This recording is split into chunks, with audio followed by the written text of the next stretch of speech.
Welcome to straight pool channel. இன்றைக்கி இந்த வீடியோவில் ஈவினிங் ஸ்நாக்ஸ் ஐட்டம் தான் பார்க்க போகிறோம். இது வீட்டில் இருக்கிற திங்ஸை வச்சு சீக்கிரமாக அதே சமயத்தில் ஹெல்த்தியாகவும் நம்ம செஞ்சிடலாம். ரொம்ப ஹெல்த்தான டிஷ்ஷும் கூட. அதனால் வீடியோவை ஸ்கிப் பண்ணாமல் பாருங்கள். இன்றைக்கி ஈவினிங்கே இந்த சாட்டை செஞ்சு கொடுங்க, பசங்க விரும்பி சாப்பிடுவாங்க. இதோட டேஸ்ட்டும் வித்தியாசமாக இருக்கும்.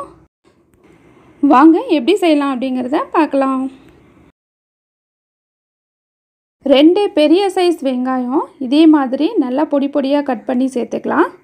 அடுத்தது மீடியம் சைஸ் வெள்ளரி பிஞ்சு, அதை தோலை சீவிட்டு இதே மாதிரி பொடியாக கட் பண்ணி சேர்த்துக்கலாம். 2 பெரிய கேரட் இதே மாதிரி துருவி சேர்த்துக்கலாம்.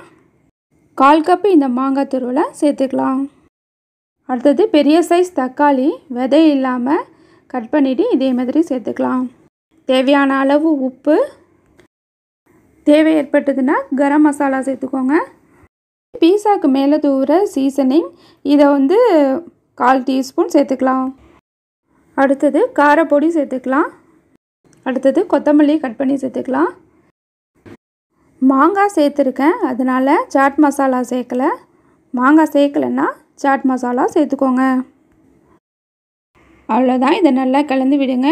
நமக்கு தேவையான மசாலா கலவை ரெடி ஆயிடுச்சு. மெயின் இன்க்ரீடியன்ட்ஸ் இந்த அப்பளத்தை சுட்டுக்கலாம். நம்ம இதுதான் அரிசி அப்பளம். அரிசி அப்பளம் இல்லைன்னா உளுந்து அப்பளம் கூட வச்சுக்கலாம். இல்லைன்னா பப்பட் இருந்ததுன்னா பப்பட் கூட நம்ம எடுத்து இதே மாதிரி கேஸ்லேயே நம்ம சுடலாம். ஃப்ளேம் மினிமம் ஃப்ளேமில் இருக்கட்டும், இல்லைன்னா தீஞ்சு போயிடும். அதனால் மினிமம் ஃப்ளேமில் வச்சு 2 பக்கமும் இதே மாதிரியே சுட்டு எடுத்துக்கலாம். இதே மாதிரி அப்பளத்தை சுட்டு எடுக்கும்போது பார்த்து கவனமாக செய்யுங்க. நம்ம ஃபுல்கா செய்கிற இந்த க்ரில் இருந்ததுன்னா அந்த க்ரில்லை கூட நம்ம பயன்படுத்திக்கலாம். ஆனால் இதே மாதிரி டைரெக்டாக நம்ம தீயில் சுடும்போது அதோட டேஸ்ட்டு செம்ம சூப்பராக இருக்கும். இப்போ பாருங்கள், எல்லா அப்பளத்தையும் சுட்டு எடுத்தாச்சு. ஒரு பிளேட் எடுத்துக்கோங்க. இந்த அப்பளத்தை இதே மாதிரி நொறுக்கி போட்டுக்கோங்க. அது மேலே இந்த மசாலா கலவையை சேர்த்துக்கோங்க. தேவைன்னா டேட்ஸ் ஆட் பண்ணிக்கோங்க. அவ்வளோதான், நம்மளுடைய அப்பளம் சாட் ரெடி ஆயிடுச்சு. வாங்க சாப்பிட்லாம். இன்றைக்கி ஈவினிங்கே இந்த சாட்டை செஞ்சு கொடுங்க, பசங்க விரும்பி சாப்பிடுவாங்க. இதோட டேஸ்ட்டும் வித்தியாசமாக இருக்கும். பசங்களுக்கு ஹெல்த்தியான டிஷ்ஷும் கூட. இந்த வீடியோ பிடிச்சிருந்ததுன்னா லைக் பண்ணுங்கள். Have a nice day.